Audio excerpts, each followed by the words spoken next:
Қайырлы күн, құрметті әріптестер. Бүгінгі дәріс жазылым дағдысына арналады. Яғни жаңартылған оқу бағдарламасы аясында оқушылардың жазылым дағдысын қалай қалыптастыруға болады деген сұрақтарға жауап беруге тырысамыз. Қарастырылатын сұрақтар: жазылым дағдысы дегеніміз не? Жазылым жұмыстарына нелер жатады? Креативті жазылымның маңызы қандай? Неліктен жазылымды продуктивті дағдылар қатарына жатқызамыз? Жазылым қандай кезеңдерді қамтиды? Жалпы жазылым не деген сұраққа жауап беретін болсақ, ол продуктивті дағды, оқылым, тыңдалым, рецептивті болса, айтылым, жазылым, продуктивті дағдылар қатарына жатады. Ойыңды басқа біреуге түсінікті болу үшін қағаз бетінде сауатты жазып жеткізе білу. Яғни Байронның тілімен айтқанда, жазу біздің ойымызды тілге аударушы. Жазылымның түрлері, яғни жанрларына келетін болсақ, ол сан алуан: жарнама, хабарландырудан бастап эссе, тізім, диаграмма, әңгіме. Яғни оқылым жанрларының қандай түрлері бар болса, соның барлығы жазылым түрлерімен тығыз байланысты. Шағын мәтіндерден бастап көлемді мәтіндерге дейін жазылым қамтиды. Енді жазылымды қалай үйретуге болады деген кезде, жазылымды үйретудің екі түрлі жолы бар. Бұл продуктивті жазылым, келесі процесті жазылым. Продуктивті жазылым дегеніміз оқушыларға алдын ала үлгі мәтіндер беру, үлгі мәтіндерді талдату, ол жерде кездесетін сөздерді талдау, құрылым, клише, тағы басқа ерекшеліктерін талдау арқылы нұсқау негізінде өздеріне жаздырып үйрету. Мысалы, бұл жерде ата-аналарға арналған нұсқаулықтың үлгісі. Нұсқаулық туралы шағын ақпарат, оның ерекшеліктері, не нәрсеге назар аудару керек, нені жасау керек, жасамау керек туралы ақпарат берілген. Мақсатты аудиториясы ата-аналар, ал адресант емхана әкімшілігі. Яғни бір қысқа нұсқаулықтың өзінен біраз ақпаратты көруге болады. Яғни жанры нұсқау, аудиториясы, авторы және не істеу керек, не істемеу керектігі туралы қысқа ақпарат. Оқушы осы нәрселерді түсініп алғаны абзал. Және өмірде емханаға барған кезде, немесе мектеп қабырғаларында әдетте оқушылар осындай хабарландыруларды, нұсқау үлгісіндегі хабарландыруларды көреді.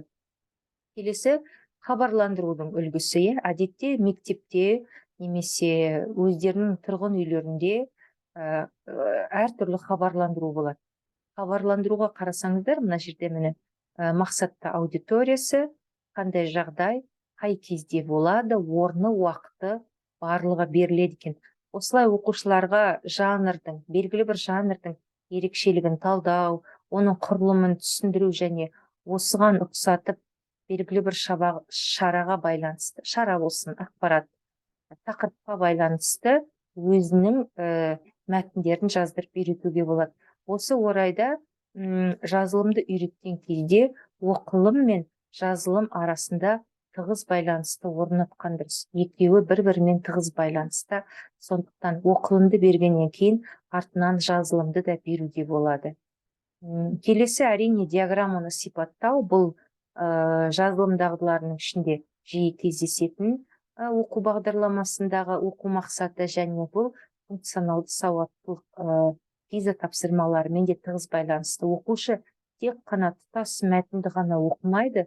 Оқушы диаграмма, кесте, шартты белгі, схема секілді әртүрлі мәтіндерді оқып, ондағы ақпаратты интерпретация жасай алуы қажет. Мысалы, мына жерде 2013 жылғы әлеуметтік салаға арналған бюджеттік шығыстар динамикасы туралы ақпарат берілген.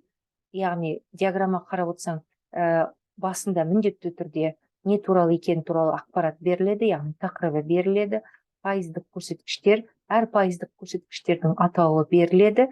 Яғни осыған қарап отырып оқушы талдай жасай білуі керек. Енді үлгіге қарайтын болсақ, оқу мақсатында былай деп беріледі: жалпы нақты ақпараттарды қамтиды деп.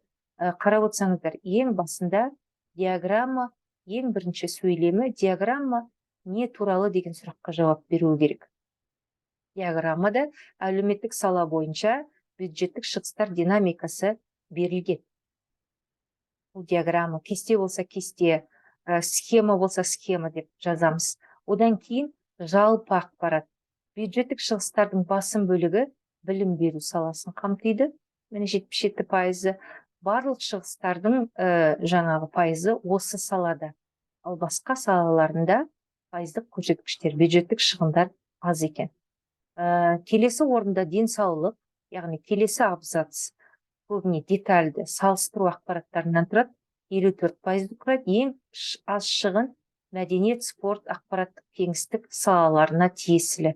Байқап отырсаңыздар, осылай үшінші абзацыда ақпарат нақты салыстыру формасында беріледі.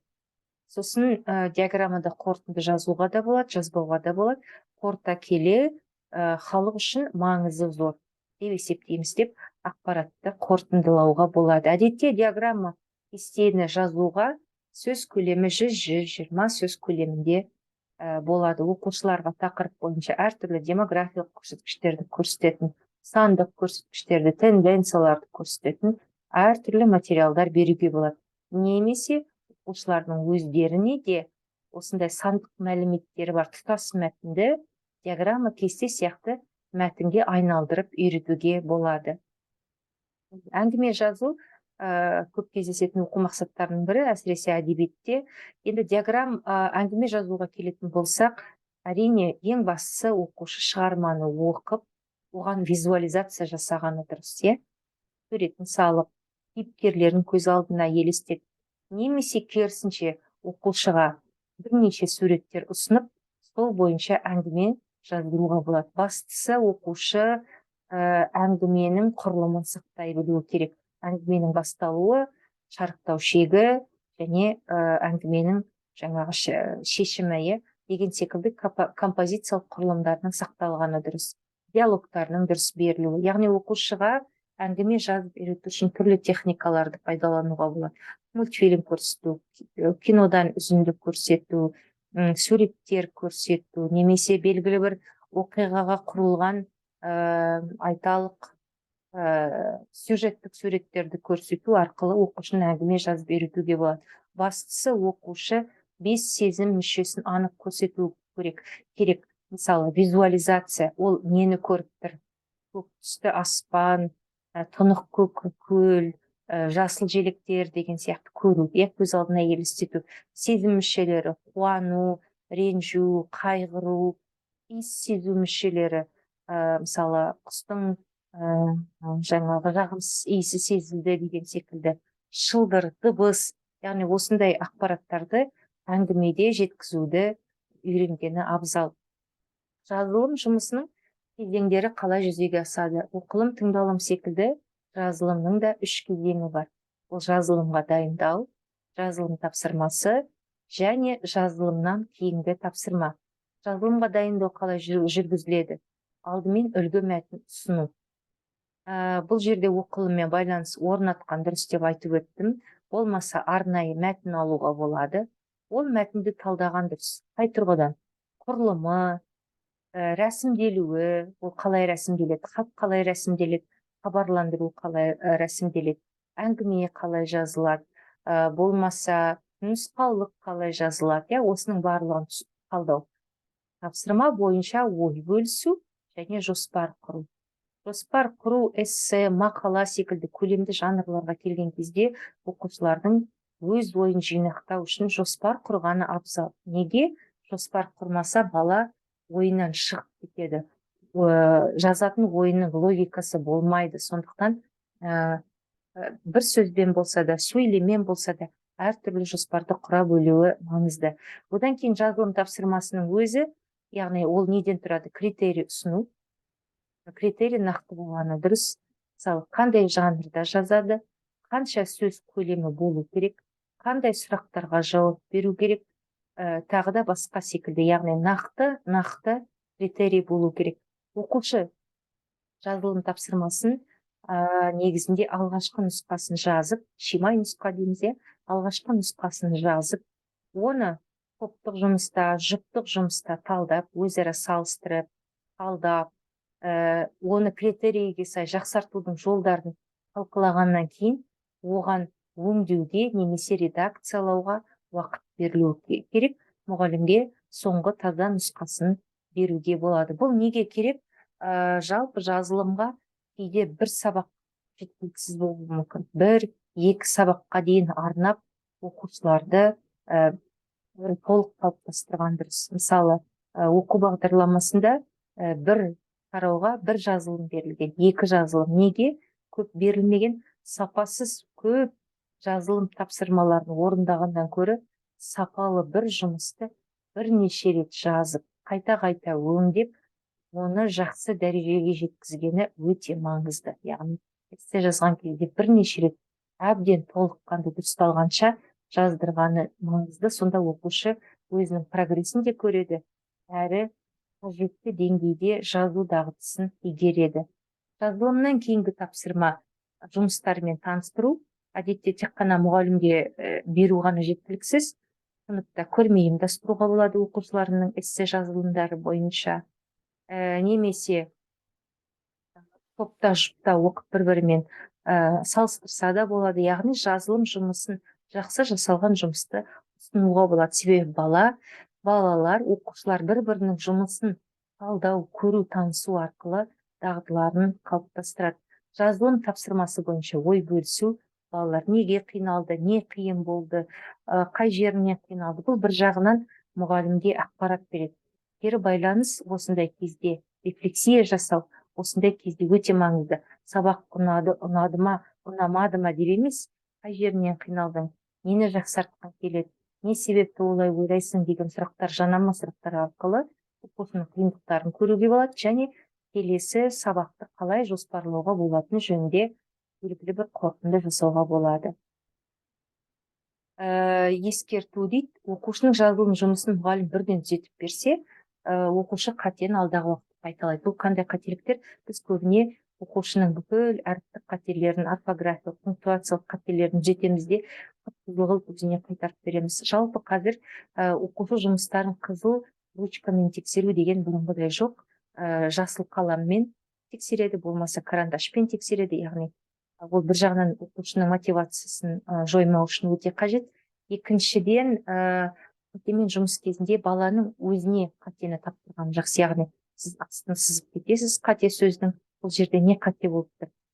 Болмаса тұсына жазып кетуге болады. Орфография, грамматика деп, мысалы, ор, гр деген секілді сөздерді қойып, шақ, жалғау деген сияқты жазудың тұсына сөздерді қойып, қатенің неден кетіп отырғанын көрсетіп кетуге болады. Ал дегенмен балаға қатемен жұмысты өзіне жасатқан жақсы.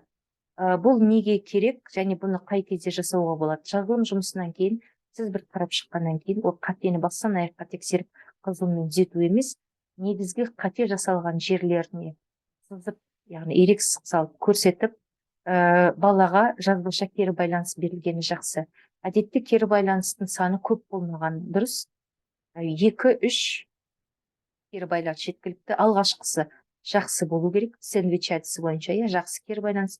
Ең жаман деген жұмыстың өзінен жақсы нәрсе табуға болады. Сондықтан балаға жақсы кері байланыс, кейін не нәрсеге назар аудару керек? Шаққа, жалғауға, категорияға, сөздердің жазылуына осындай ескертпелер жасалғаны дұрыс, және оны көрсетіп кету керек, астын сызып. Одан кейін түзету, редакциялау деген оқу мақсаты бар. Сол оқу мақсатын арнайы қатемен жұмыс сабағына арнауға болады. Жалпы оқушылардың жұмысын көріп шыққаннан кейін қандай грамматикалық, орфографиялық қателерді байқадыңыз? Олардың ішінен бір 10 шақтысын жаңағы іріктеп алып, тақтаға шығарып, оқушылармен талдаған дұрыс. Неге қате? Қалай да жазған дұрыс? Қалай түзеткен дұрыс? Қай ережені оқушы бұзып отыр?